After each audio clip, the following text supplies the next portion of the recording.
Terus satu yang kami percaya, Engkau Tuhan yang tidak meninggalkan kami sedetik pun, tidak pernah membiarkan kami. Engkau Tuhan yang terus setia, sekalipun terkadang kami tidak setia sama Engkau Bapa. Biar di pagi hari ini setiap kami semakin menyadari bahwa tidak ada satupun Tuhan yang seperti Engkau, yang sanggup menyelamatkan kami, yang sanggup menolong setiap kehidupan kami Tuhan. Dalam kesesakan kami datang sama Tuhan. Dalam setiap pergumulan kami berseru sama Tuhan, maka Engkau menjawabnya ya Bapa. Dan saat ini biar kuasa firman-Mu juga yang akan terus melawat setiap kami, memulihkan setiap kehidupan kami, dan kami beroleh kemenangan yang luar biasa di hari ini. Terima kasih Bapa yang baik, dalam nama Tuhan Yesus. Haleluya. Amin, amin, amin. Puji nama Tuhan. Silakan dulu kembali Bapak Saudara. Saya tentang sebuah pengharapan Bapak Saudara, di mana mungkin Tuhan mau bilang bahwa banyak orang yang sedang dan mulai kehilangan harapannya dalam Tuhan. Dan ini kita masuk dalam minggu yang terakhir di bulan Januari Bapak Ibu, di bulan yang pertama tahun yang baru. Sebelum saya memulai lebih dalam lagi tentang pemberitaan firman Tuhan, tentang pengharapan, saya mau tanya sama Bapak Saudara, masih adakah harapan dalam hati Bapak Ibu? Amin. Masih belum pudar ya Bapak Saudara ya? Masih kita terus optimis, masih kita terus percaya bahwa Tuhan bisa lakukan sesuatu hal yang luar biasa buat kita di tahun ini ya Bapak Saudara ya. Kalau kemarin mungkin waktu minggu pertama Ibu Gembala sempat bilang bahwa tahun ini tahun kemenangan Bapak Saudara. Tahun di mana anak-anak Tuhan akan memerintah, itu yang menjadi pengharapan kita. Amin Bapak Saudara. Tahun di mana kita akan diangkat sama Tuhan, dipromosi sama Tuhan, sekalipun mungkin keadaannya Bapak Saudara sekelilingnya sedang tidak baik, lingkungan kita situasinya tidak baik Bapak Saudara. Tapi tetap percaya bahwa janji Tuhan itu pasti akan digenapi buat kita. Kalau Tuhan bilang bahwa kita anak-anak Tuhan akan diangkat sama Tuhan, itulah yang terjadi buat setiap kita. Dan itu yang menjadi pengharapan buat kita.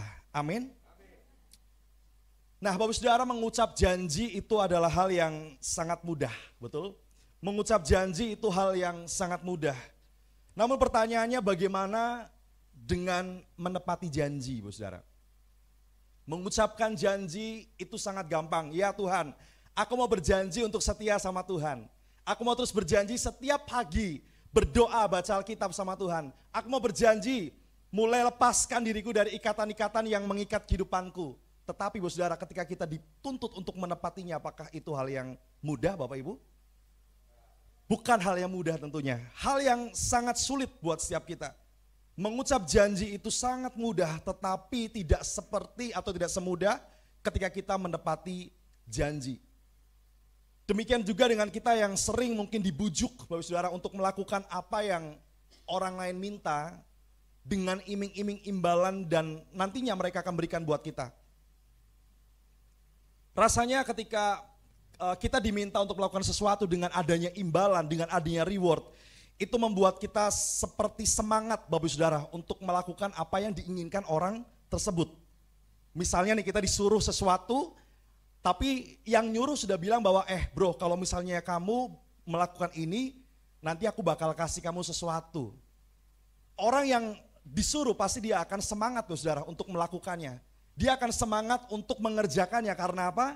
Karena ada sesuatu yang hendak dicapai Bapak Saudara. Ada sesuatu yang hendak diterima, makanya orang itu bakal semangat Bapak Ibu. Tetapi masalahnya seperti ini Saudara. Gak jarang orang yang sudah berjanji sama kita, orang yang sudah suruh kita melakukan sesuatu dan nantinya akan diberikan sesuatu katanya, ternyata mereka lupa akan janjinya Bapak Ibu. Dan bahkan ketika kita coba untuk tagih janjinya, kita bilang, bro mana katanya ketika aku melakukan ini kamu mau kasih ini, tapi kok ternyata gak jadi, kok ternyata gak ada. Biasanya itu yang membuat kita menjadi kecewa Bapak Saudara. Ketika kita menantikan sebuah janji ditepati, tapi ternyata tidak sesuai ekspektasi kita, tidak sesuai dengan apa yang orang lain janjikan, tidak sesuai dengan apa yang kita harapkan Saudara. Akhirnya muncul sebuah kekecewaan. Betul nggak Bapak Saudara? Akhirnya muncul sebuah kekecewaan kalau kita sudah diiming-imingi sesuatu, tapi ternyata apa yang kita harapkan itu sia-sia. Akhirnya kita kecewa.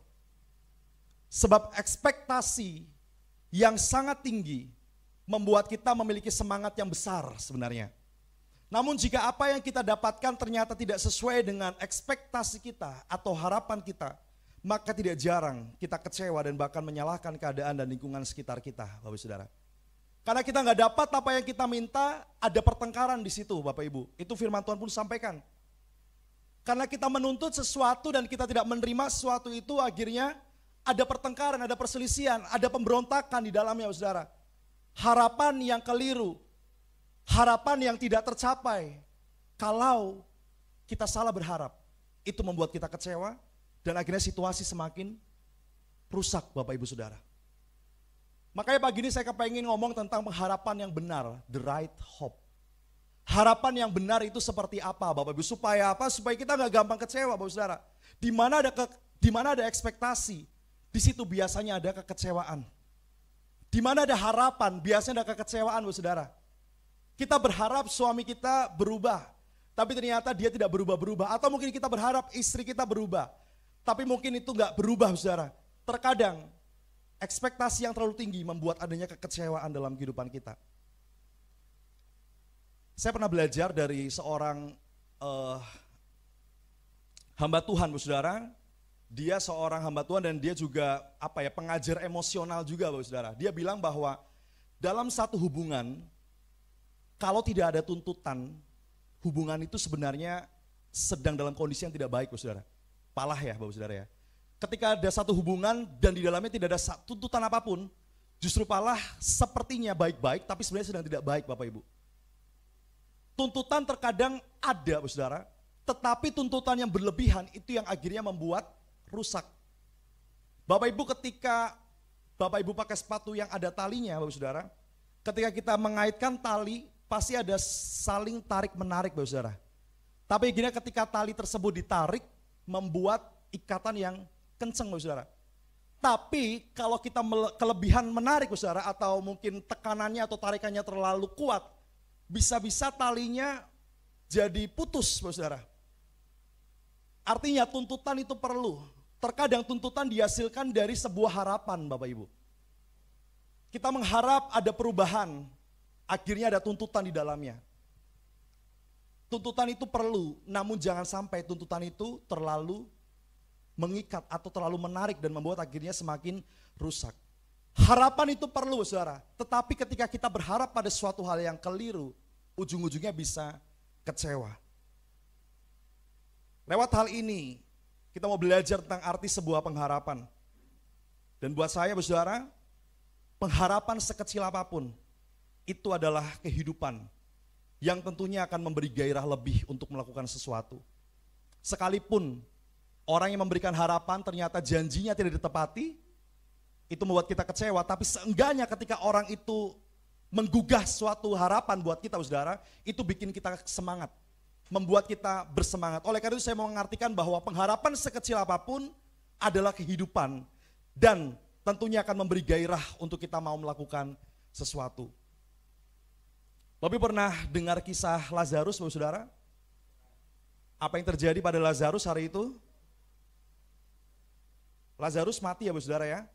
Sudah 4 hari lamanya dia mati, tapi sebenarnya hari itu Yesus sudah tahu bahwa Lazarus akan mati, Bapak Saudara. Tapi ketika Yesus tahu bahwa Lazarus akan mati, Yesus hari itu enggak langsung pergi ke rumah Lazarus untuk membangkitkannya.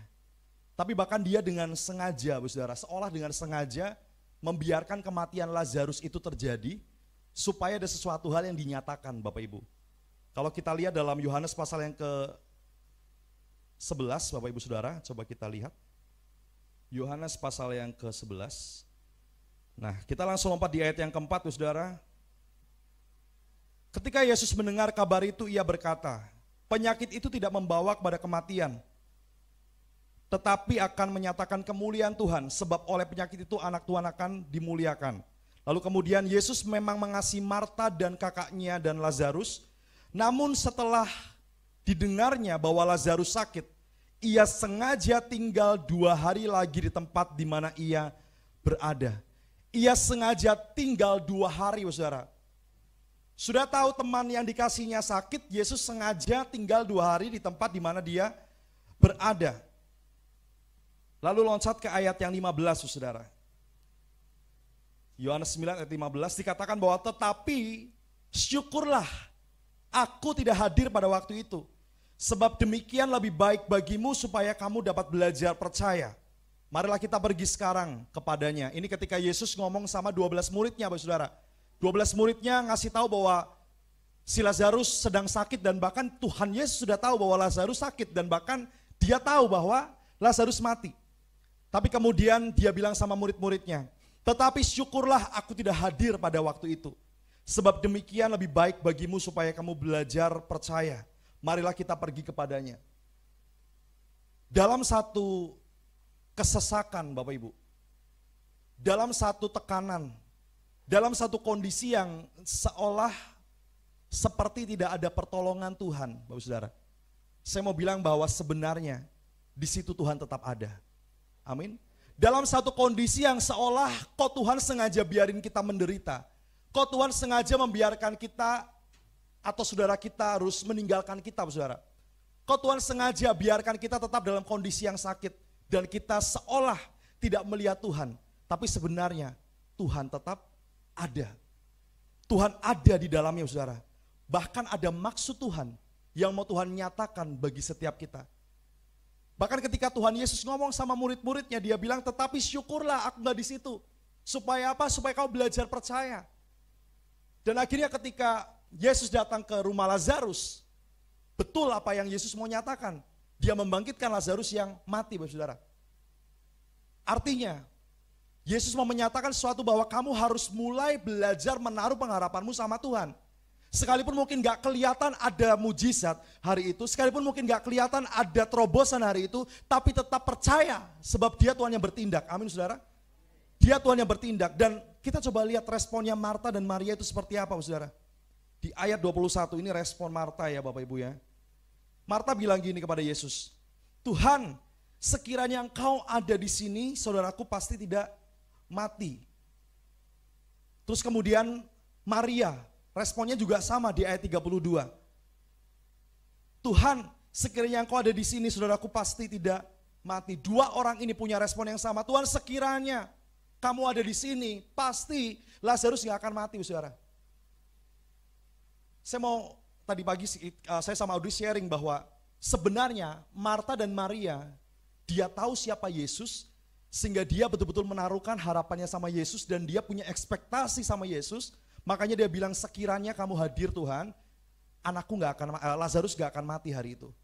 Artinya si Marta dan Maria dia punya satu pegangan yang kuat bahwa Yesus sebenarnya bisa melakukan suatu hal yang luar biasa. Tapi hari itu Maria dan Marta yang sudah percaya sama Tuhan pun, saudara, seolah tidak melihat kehadiran Tuhan. Dan seolah Tuhan membiarkan kematian saudaranya itu terjadi, saudara. Tapi setelah Yesus datang, ada satu hal yang luar biasa, yaitu kebangkitan. Yaitu kebangkitan. Dan saya percaya Marta dan Maria ketika hari itu dia ketemu sama Tuhan dan lihat Lazarus dibangkitkan, semangatnya, harapannya kembali timbul, saudara. Kembali muncul, karena apa? Karena Lazarus dibangkitkan hari itu.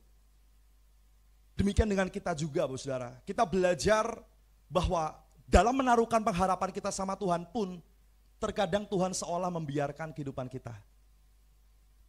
Seolah Tuhan cuek sama kita, saudara. Seolah Tuhan kayak gak berbuat apa-apa. Seolah Tuhan kayak diam. Tapi sebenarnya di dalam dimensi yang kita gak bisa lihat, dia sedang merangkai sebuah rencana yang luar biasa buat kita, saudara. Dan terkadang salahnya adalah kita sudah terlebih dahulu mengasumsikan yang negatif tentang Tuhan. Sebelum kehendak Tuhan kita tahu. Tapi di dalam sebuah pengalaman itu, saudara, saya semakin sadar bahwa sekalipun Tuhan seolah diam dan membiarkan kekacauan terjadi, tapi sebenarnya di situ ada Tuhan yang terus bekerja. Sampai kita berada pada satu titik di mana ketika kita lihat ke belakang, oh ini maksudnya Tuhan ternyata. Di situ baru kita sadar, saudara, bahwa Tuhan itu ada. Amin, saudara. Pengharapan yang kita tanamkan atau kita serahkan kepada Tuhan itu gak akan pernah mengecewakan kita. Sama seperti sauh, saudara, atau anchor, apa sih namanya? Jangkar yang dimasukkan ke dalam air, saudara, di lautan, ditanam di lautan, dia membuat kapal yang ada tidak goyah ketika diterpa angin, saudara. Demikian pengharapan kita sama Tuhan, gak bikin kita goyah. Gak bikin kita terombang-ambing sebenarnya, ketika kita menaruhkan pengharapan kita kepada Tuhan. Tapi kalau kita menaruhkan pengharapan kita kepada manusia, yang ada adalah kekecewaan. Kekecewaan demi kekecewaan itu yang terjadi buat kita. Sebab seperti setetes embun yang membasahi dedaunan yang hampir layu. Embun tersebut bagaikan pengharapan yang menyelamatkan keadaan yang mulai kering, saudara. Yang mulai kering, atau mungkin hari ini saudara sedang mengalami kekeringan secara pengharapan. Lost hope. Saya mau bilang, ada setetes embun yang akan membasahi hati kita. Sehingga hati kita yang kering, saudara, akan mulai basah lagi. Dan di situ kita akan menemukan satu pengharapan yang luar biasa. Sebab di saat situasi sangat menghimpit, pengeluaran banyak namun pemasukan sedikit, sakit yang tak kunjung sembuh, perceraian suami istri yang ada di depan mata, persahabatan yang hampir rusak, hubungan bisnis yang retak dan lain-lain, membuat kita merasa kering dan lemah, sehingga tidak jarang ketika ada seorang yang hadir memberikan harapan, maka harapan tersebut akan menjadi sebuah penghiburan buat setiap kita. Betul, saudara? Kalau kita sedang terhimpit, tiba-tiba ada pribadi yang datang memberikan harapan, pasti itu membuat sebuah kesegaran lagi dalam kehidupan kita. Firman Tuhan dalam Roma 5 ayat 3-5, saudara. Roma 5 ayat 3-5. Saya akan bacakan buat Bapak Ibu, Roma 5 ayat 3-5. Dan bukan hanya itu saja, kita malah bermegah juga dalam kesengsaraan kita. Karena kita tahu bahwa kesengsaraan itu menimbulkan ketekunan, dan ketekunan menimbulkan tahan uji, dan tahan uji menimbulkan pengharapan. Dan pengharapan tidak mengecewakan karena kasih Tuhan telah dicurahkan di dalam hati kita oleh Roh Kudus yang telah dikaruniakan kepada kita. Lewat ayat ini saya memahami bahwa dalam sebuah kesengsaraan kita, saudara, ada tujuan Tuhan di dalamnya. Kesengsaraan yang direspon dengan benar akan menjadikan kita menjadi pribadi yang tekun. Sekali lagi, kesengsaraan yang direspon dengan benar, atau penderitaan atau kesulitan yang kita respon dengan benar, akan menjadikan kita menjadi pribadi yang tekun, saudara. Ketekunan berbicara tentang sebuah perjuangan. Ketekunan berbicara tentang sebuah perjuangan. Orang yang mengalami kesengsaraan terkadang memang dituntut lebih untuk berjuang. Karena ketika kita dalam kesengsaraan, gak mungkin kita cuma diam-diam aja, saudara. Kita pasti akan putar otak, putar cara, gimana caranya masalah ini bisa kelar. Kita yang sengsara secara finansial, kita pasti akan mikir gimana caranya gue bisa punya uang untuk bayar utang-utang gue. Bagaimana caranya aku bisa punya uang untuk ngasih makan anak dan istri, saudara. Pasti dalam kesengsaraan ada tuntutan untuk kita berjuang lebih, Bapak Ibu. Berjuang untuk keluar dari kenyamanan atas kesengsaraan yang ada. Tapi ini yang menjadi realita atau kenyataan. Kenyataannya terkadang banyak orang yang terlalu nyaman dalam kesengsaraan sehingga mereka merasa tidak perlu untuk keluar dari kesengsaraannya dan akhirnya hidup tersera-sera, saudara. Akhirnya hidup terombang-ambing. Mereka sangat nyaman dengan kesengsaraan, saudara. Harusnya kalau kita menderita, kita sengsara, kita cari jalan keluar. Gimana kita bisa keluar dari penderitaan tersebut. Tapi banyak orang yang sudah saking lamanya hidup sengsara, mereka akhirnya suka sama kesengsaraan itu. Mereka akhirnya merasa nyaman terhadap kesengsaraan tersebut, saudara.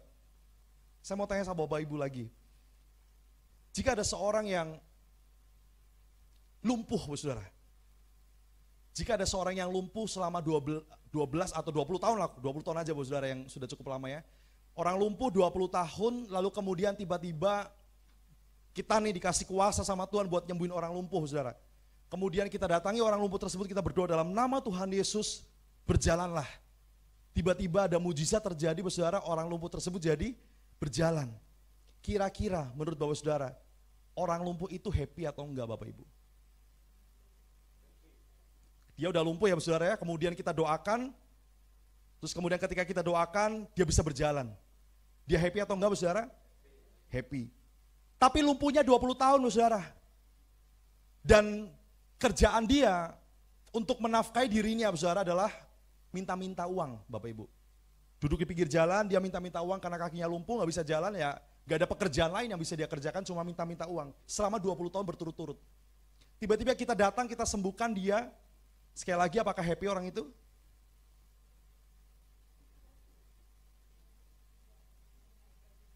Mungkin dia gak happy saudara.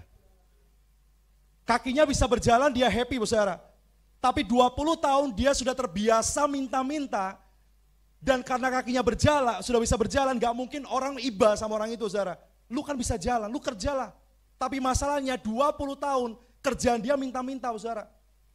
Saya yakin itu orang sebenarnya gak happy.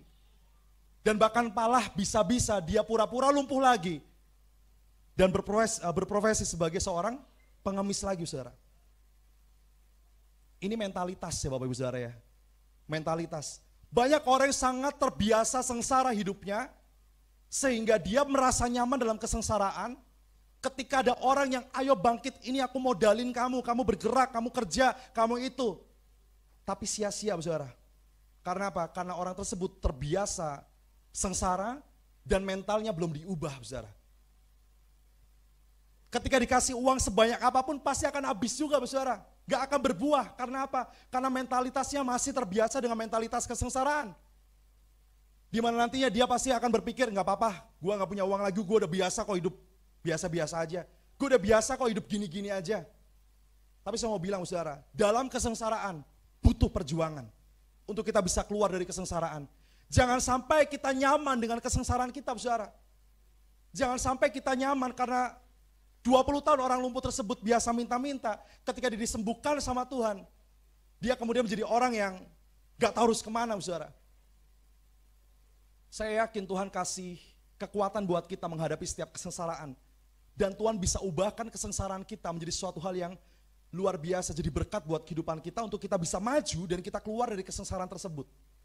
Tuhan janjikan sebuah kelimpahan dalam kehidupan kita. Yohanes 10 katakan bahwa aku datang untuk memberi engkau kelimpahan katanya saudara.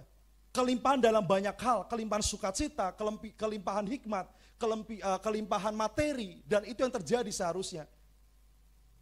Tapi mentalitas kita terkadang sulit berubah saudara.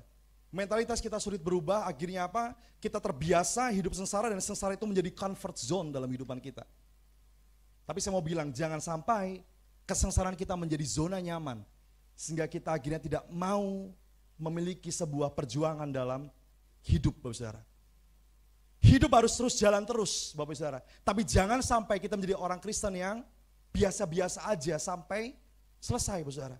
Kita harus punya satu gairah lebih saudara, karena percaya ya, dalam Tuhan ada pengharapan dan pengharapan dalam Tuhan tidak mengecewakan ya Bapak Ibu Saudara ya. Tadi dibilang seperti itu, artinya sekecil apapun pengharapan itu kehidupan.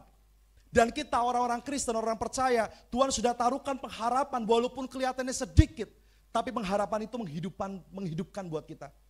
Sehingga dalam kesengsaraan pun ada satu pengharapan yang membuat kita akhirnya mau menjadi orang-orang yang maju, itu harapannya saudara. Dan itu seharusnya.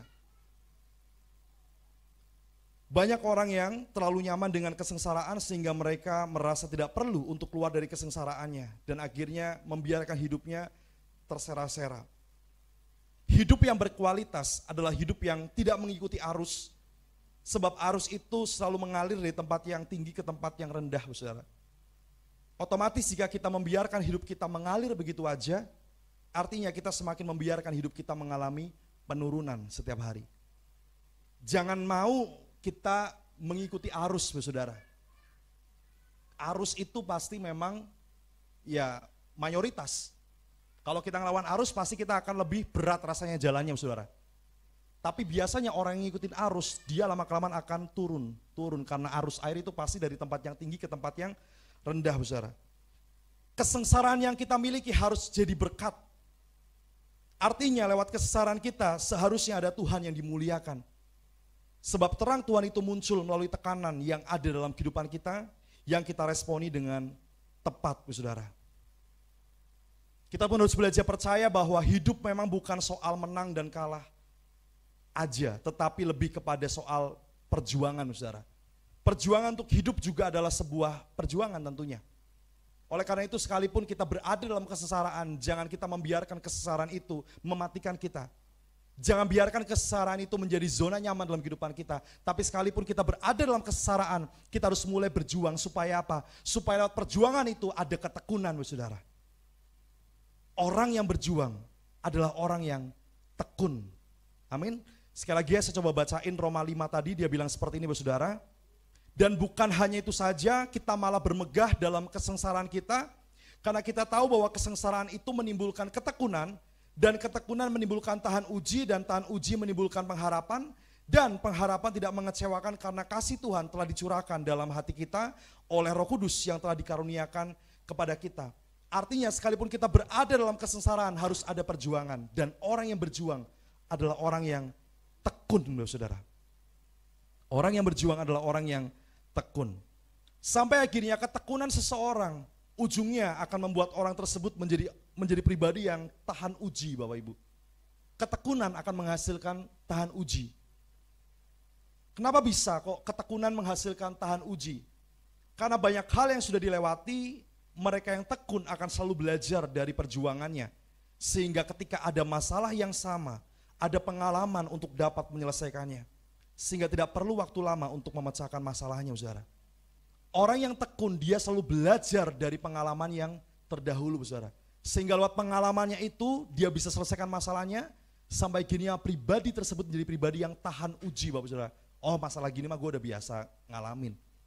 Tapi akhirnya, Bapak Saudara, terbiasa ngalamin untuk dia terus naik dan naik terus, Bapak Saudara. Dia maju melangkah, dia berjuang tekun, dia maju melangkah, sampai di satu titik ternyata dia ngalamin masalah yang pernah dia alami sebelumnya. Dia tahu cara nyelesainnya seperti apa, dia maju lagi, saudara. Ketika dia maju ternyata ada masalah lagi, saudara, dia tahu caranya gimana nyelesain, dia naik lagi, saudara. Sampai akhirnya dia berada, atau setiap pribadi yang tekun itu berada kepada level yang tertinggi dalam kehidupannya, Bapak Ibu. Itu menjadi sebuah harapan buat setiap kita. Mereka yang tahan uji tidak akan kaget terhadap letupan-letupan permasalahan yang akan menimpanya. Mereka justru akan lebih siap karena perlengkapan perang mereka sudah dipersiapkan melalui ketekunannya di masa yang sebelumnya. Dan sampai akhirnya Bapak Ibu Saudara, ketahanan uji tersebut akan menimbulkan sebuah pengharapan. Yaitu pengharapan yang dibangun dari dasar yang kokoh yang muncul dari sebuah pengalaman kehidupan. Tahan uji akan menimbulkan pengharapan, tadi dibilangnya firman Tuhan seperti itu ya. Artinya pengharapan itu adalah pengharapan yang sudah dibangun dari sebuah proses dan dibangun di atas dasar yang kokoh yang muncul dari sebuah pengalaman kehidupan.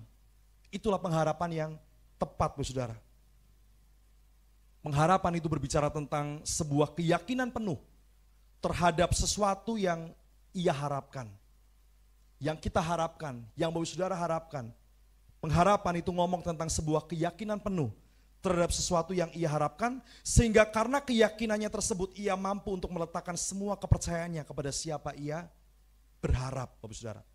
Kalau dalam hal ini kita belajar bahwa kita meletakkan pengharapan kita kepada Tuhan, kepada pribadi yang tidak tergoncangkan, kepada pribadi yang kokoh, Bapak Saudara. Masalahnya adalah terkadang sudah sampai kepada tahap ini pun orang masih salah berharap, sehingga masih tetap rentan terhadap kekecewaan. Orang sudah tekun, dia sudah berjuang, saudara, dia sampai kepada tahap tahan uji, dan dia mau sampai kepada tahap pengharapan, tapi ternyata di tahap pengharapan pun kadang orang juga salah berharap. Mereka tetap berharap kepada kekuatannya, mereka tetap berharap kepada manusia, sampai akhirnya apa? Pengharapan itu pun akan terus mengecewakan. Tapi sekali lagi, ketika kita berharap sama Tuhan, kita gak akan pernah kecewa. Sebab kepada siapa kita berharap, menentukan bagaimana sikap kita ketika ternyata harapan tersebut seolah pudar. Kita percaya janji Tuhan, saya dan Audrey percaya janji Tuhan bahwa kita akan menikah, saudara, di tahun 2020. Tapi seolah seperti pudar karena adanya COVID ini, saudara. Tapi ternyata kami yakin bahwa pengharapan kami gak salah tempat. Kami gak salah meletakkan pengharapan, dan akhirnya Tuhan kasih mujizat yang luar biasa. Sekalipun prosesnya sangat berat buat kami, saudara. Bahkan setelah menikah pun ternyata ada sakit yang membuat kami kayak, kok seperti ini banget ya rasanya. tapi kita melihat pertolongan Tuhan yang gak pernah habis dalam kehidupan kita. Amin, saudara. Ini kita sudah mau selesai. Berharap kepada Tuhan adalah sebuah pengharapan yang tepat, Bapak Ibu. Sebab kita tahu siapa pribadinya. Sebab kita tahu eksistensi Tuhan itu seperti apa. Sebab kita tahu track record-nya itu seperti apa. Dan bahkan kita tahu semua tentang Tuhan, saudara. Sehingga ketika kita berharap sama Tuhan, tentunya itu adalah hal yang sangat tepat dalam hidup kita. Berharap kepada Tuhan sepenuhnya adalah pilihan yang tepat dan benar. Berharap kepada Tuhan artinya kita berharap dan meletakkan kepercayaan kita sepenuhnya kepada Tuhan tanpa ada kebimbangan sama sekali, saudara. Tanpa ada keraguan-raguan sama sekali. Kita akan selalu tahu bahwa sekalipun terlihat ada hal yang tidak menyenangkan terjadi dalam kehidupan kita, tidak membuat kita patah semangat dan lemah, saudara. Karena kita sudah tahu kepada siapa kita berharap.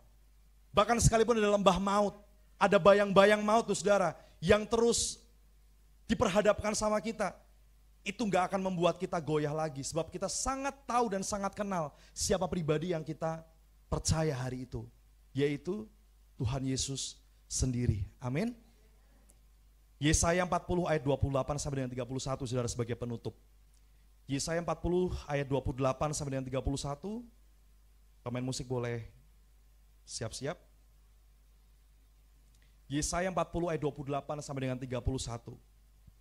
Firman Tuhan bilang seperti ini, tidakkah kau tahu dan tidakkah kau dengar? Tuhan ialah Tuhan kekal yang menciptakan bumi dari ujung ke ujung. Ia tidak menjadi lelah dan tidak menjadi lesu. Tidak terduga pengertiannya. Dia memberi kekuatan kepada yang lelah dan menambah semangat kepada yang tiada berdaya. Orang-orang muda menjadi lelah dan lesu, dan teruna-teruna jatuh tersandung. Tetapi orang-orang yang menanti-nantikan Tuhan, atau tetapi orang yang berharap kepada Tuhan, mendapat kekuatan baru. Mereka seumpama raja wali yang naik terbang dengan kekuatan sayapnya. Mereka berlari dan tidak menjadi lesu, mereka berjalan dan tidak menjadi lelah. Karena apa, saudara? Karena pengharapan mereka tempatkan kepada Tuhan sebagai pengharapan yang tepat. Amin. Biar hari ini, saudara, firman yang kita boleh sama-sama renungkan tentang pengharapan ini menjadi kekuatan buat kita, bahwa sekalipun Tuhan seolah, ya saudara, tidak mendengar doa kita, seolah membiarkan kesengsaraan itu terjadi dalam kehidupan kita, tapi kita terus percaya bahwa Tuhan itu ada buat setiap kita. Bahkan sekalipun kita berada dalam kesengsaraan, jangan sampai kesengsaraan kita itu menjadi zona nyaman buat kita, sehingga karena saking terbiasanya kita kepada kesengsaraan, kita tidak mau bangkit, saudara. Kita milih untuk membiarkan diri kita terombang-ambing, jangan sampai, Bapak Saudara.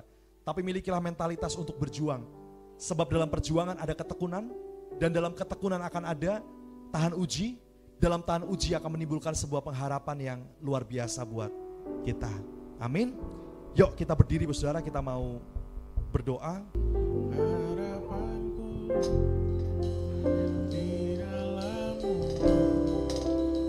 Hanya Kau Yesus kuatku,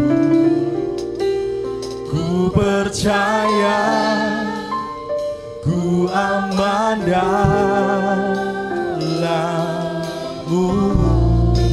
Harapanku Tuhan, harapanku di dalam-Mu. Hanya Kau Yesus kuatku, ku percaya, ku aman dalam. Mari yang berharap sama Tuhan, kita nyatakan pengharapan kita di depannya. Harapanku, harapanku di dalam-Mu. Oh, hanya Kau Yesus kuatku, ku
anakmu Tuhan. Kami mau terus belajar letakkan setiap pengharapan kami sama Engkau. Kami terus belajar percaya sekalipun kami tidak melihat. Sekalipun kami mungkin sulit berharap lagi, tapi kami percaya hari ini sepercik harapan menimbulkan kekuatan dan kehidupan buat kami. Harapanku, oh, hanya Kau Yesus kuatku, ku percaya, ku aman dalam-Mu.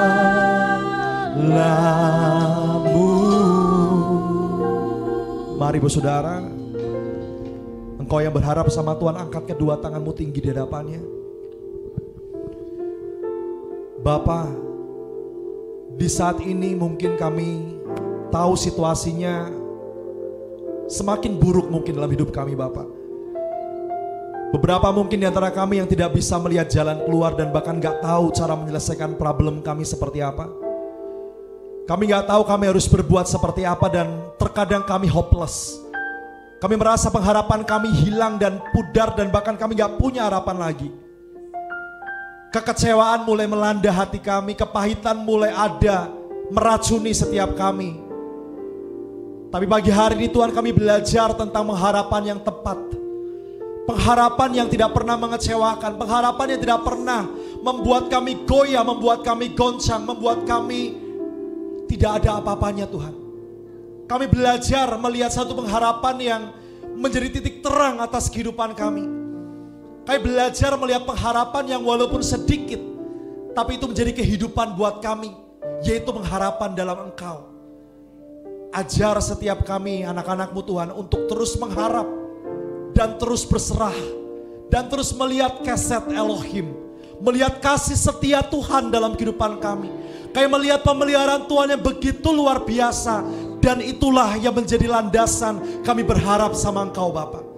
Jangan biarkan kami lepas kendali Tuhan. Jangan biarkan kami mundur dari Tuhan. Jangan biarkan kami lepas dari Engkau saat ini. Ikat setiap kami Bapa dalam naungan-Mu, dalam ikatan kasih-Mu Tuhan. Sehingga kami terus mau tunduk sama Tuhan dan meletakkan harapan kami sepenuhnya sama Engkau. Terima kasih Bapa, ini hidup kami. Kami serahkan semua sama Engkau, pergumulan anak-anak-Mu, jemaat-jemaat-Mu di CBM Tuhan, yang bergumul tentang pekerjaan. Di masa pandemi ini Tuhan, mungkin sudah mulai banyak usaha-usaha yang tutup, banyak pabrik-pabrik yang tutup, yang membuat banyak umat-umat Tuhan kehilangan pekerjaan. Kami berdoa bersama-sama, bersepakat, percaya ada satu pengharapan yang luar biasa, di mana ada Tuhan, di situ kuasa-Mu bekerja. Dan biar kami Tuhan yang sedih berharap pekerjaan, Tuhan bukakan pintu pekerjaan buat kami ya Bapak. Kami yang berharap kesembuhan saat ini dimanapun jemaat-Mu berada, yang menyaksikan online mungkin sedang mengalami sakit yang gak kunjung sembuh saudara. Dan percaya bahwa ada satu tangan Tuhan yang sedang terus menjamah setiap bagian tubuh kami yang sakit. Ada jamahan tangan Tuhan yang sedang mulai mengerjakan sesuatu yang luar biasa atas kesembuhan kami. Dan kami perkatakan itulah pengharapan. Pengharapan yang tidak sia-sia, dan kami nyatakan kami sembuh Tuhan. Umat-umat-Mu, anak-anak-Mu sembuh dalam nama Tuhan Yesus. Terima kasih Bapak. Bahkan yang sedang mungkin berharap akan keturunan, yang sampai hari ini mungkin sudah lama menikah tapi belum dapat keturunan. Kami berdoa dalam nama Tuhan Yesus, firman-Mu berkata bahwa tidak ada satupun wanita yang mandul. Itulah pengharapan kami. Kami meletakkan pengharapan kami kepada janji-Mu. Dan kami nyatakan bahwa tidak ada satupun anak-anak Tuhan yang mandul. Kami perkatakan setiap pasangan yang mengharapkan keturunan, hari ini ada sesuatu yang luar biasa terjadi. Ada benih ilahi yang mulai ditanamkan di rahim pasangannya Bapak. Terima kasih. Yang mengharapkan juga persatuan suami dan istri yang mungkin sekarang sedang ada banyak problem dan perceraian depan mata. Percaya bahwa apa yang disatukan Tuhan tidak bisa dipisahkan manusia, dan itu pengharapan kami Bapak.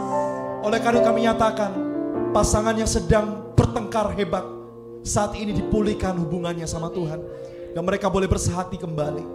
Terima kasih. Bisnis yang mulai runtuh, dalam nama Yesus, ada satu pengharapan bahwa Tuhan akan mengangkat setiap umat-umatnya naik dan naik lagi. Itulah pengharapan kami. Dan kami berkatakan tidak ada bisnis yang runtuh untuk orang-orang percaya. Tuhan akan terus naikkan level kami lagi. Seperti rembang tengah hari. Itulah kehidupan kami Bapa. Itulah usaha kami. Itulah bisnis kami. Semakin naik dan naik lagi ya Bapa. Terima kasih ya Bapa yang baik. Sekali lagi kami serahkan semua hidup kami sama Engkau. Biar Engkau Tuhan yang berdaulat dan memimpin setiap kami. Dalam nama Tuhan Yesus, Sang Juru Selamat, Sang Sumber Pengharapan, kami berdoa dan mengucap syukur. Haleluya. Amin. Amin. Amin.